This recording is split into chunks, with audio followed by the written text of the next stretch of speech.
ये है 21वीं सदी की सबसे कीमती चीज, इतनी कीमती कि पैसा, सोना, तेल ये सब इसके आगे कुछ भी नहीं। और इस चीज को हासिल करने के लिए सारी दुनिया की सुपर पावर कंट्रीज इस वक्त एक रेस में लगे हुए हैं।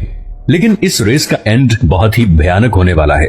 बज़ाहिर मामूली सा पत्थर नजर आने वाली ये चीज शायद एक ऐसी जंग का सबब बनने वाली है जो पूरी दुनिया को अपनी लपेट में ले लेगी। ऐसी जंग जिसके बारे में एक्सपर्ट्स और एस्ट्रोलॉजिस्ट वार्न करते आ रहे हैं, यानी वर्ल्ड वॉर 3। इस जंगे अजीम की सबसे बड़ी वजह शायद ये चीज होगी। आखिर क्या है ये चीज जिसको हासिल करने के लिए सारी दुनिया के मुल्क एक दूसरे से लड़ पड़ेंगे? क्या आप जानते हैं कि वो क्या चीज है जिससे हमारे सारे टेक्नोलॉजी गैजेट्स जैसे कि मोबाइल फोन्स, कंप्यूटर्स, टीवी, जंगी हथियार और बिजली से चलने वाली गाड़ियों की बैटरीज चलती हैं? वो है जमीन में पाई जाने वाली एक धात जिसे कहते हैं लिथियम। लिथियम को इस वक्त पूरी दुनिया में व्हाइट गोल्ड कहा जा रहा है और इसकी वजह यह है कि फ्यूचर AI यानी आर्टिफिशियल इंटेलिजेंस और इलेक्ट्रिक व्हीकल्स यानी बिजली से चलने वाली गाड़ियों और ट्रांसपोर्ट का है। और इन दोनों चीजों में यूज होने वाला सबसे बड़ा रॉ मटेरियल लिथियम ही है।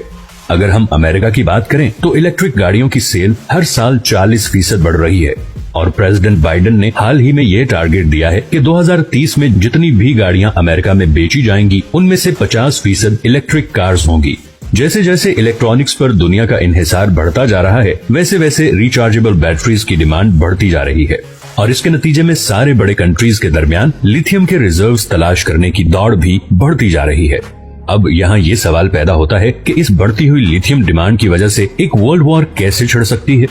ये सवाल हमें लिथियम से जुड़े एक फंडामेंटल मसले की तरफ ले जाता है जिसे हम इंग्लिश में कहते हैं स्कैर्सिटी, यानी किसी चीज की शदीद कमी होना। हकीकत में लिथियम कोई बहुत रेयर या नायाब धात नहीं है और जमीन में कई जगह पे पाया जाता है, लेकिन असल मसला इसको जमीन से निकालना है जो कि इंतहाई मुश्किल और महंगा काम है। इस वक्त दुनिया में सबसे ज्यादा लिथियम के रिजर्व्स ऑस्ट्रेलिया, चिली और बोलिविया के पास हैं। चौथे नंबर पे चाइना आता है। चाइना दुनिया की 80% लिथियम प्रोड्यूस करता है और इलेक्ट्रिक कार्स की बढ़ती हुई डिमांड को पूरा करने के लिए बहुत एक्टिवली दूसरे कंट्रीज में लिथियम रिजर्व्स बनाने में मगन है, जिसमें अफ्रीका के बहुत से कंट्रीज भी शामिल हैं। इसी तरह चाइना की नजर अफगानिस्तान के लिथियम रिजर्व्स पे भी है और उनको हासिल करने के लिए वो अफगान तालिबान के साथ ऑलरेडी डायलॉग स्टार्ट कर चुका है। 2030 तक चाइना तकरीबन 100 आयन लिथियम प्लांट्स लगा चुका होगा, जिसका मतलब यह है कि दुनिया की 85% लिथियम बैटरीज चाइना बना रहा होगा। और इस हिसाब से तो चाइना वाकई में 2030 तक दुनिया की सुपर इकोनॉमी बन चुका होगा। अब चाइना इतनी स्ट्रॉन्ग पोजीशन तक कैसे पहुंचा, ये हम किसी और वीडियो में कवर करेंगे। असल सवाल ये है कि अमेरिका, जो कि चाइना का सबसे बड़ा राइवल और मौजूदा दुनिया की सुपर पावर है, इतने आराम से चाइना को वो चीज हासिल करने देगा जिसपे सारी दुनिया का फ्यूचर डिपेंड करता है? इस सवाल के जवाब के लिए हमें जाना पड़ेगा 2001 में।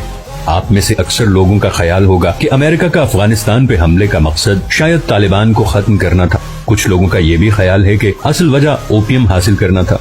लेकिन 2010 में अमेरिकन स्टेट डिपार्टमेंट की पब्लिश होने वाली रिपोर्ट कुछ और ही कहती है। इस रिपोर्ट में ये इंकशाफ हुआ है कि अफगानिस्तान में $1 ट्रिलियन के लिथियम रिजर्व्स हैं, जो कि शायद चिली और ऑस्ट्रेलिया के बाद दुनिया में तीसरे सबसे बड़े लिथियम रिजर्व्स हैं। और अमेरिका की अफगानिस्तान में घुसने की असल वजह थी यही लिथियम रिजर्व्स, क्योंकि इस वक्त अमेरिका के पास रिफाइंड लिथियम के सिर्फ 8% रिजर्व्स हैं और इलेक्ट्रिक कार्स की डिमांड को पूरा करने के लिए अमेरिका को लगभग 5 लाख मैट्रिक टन लिथियम की जरूरत है।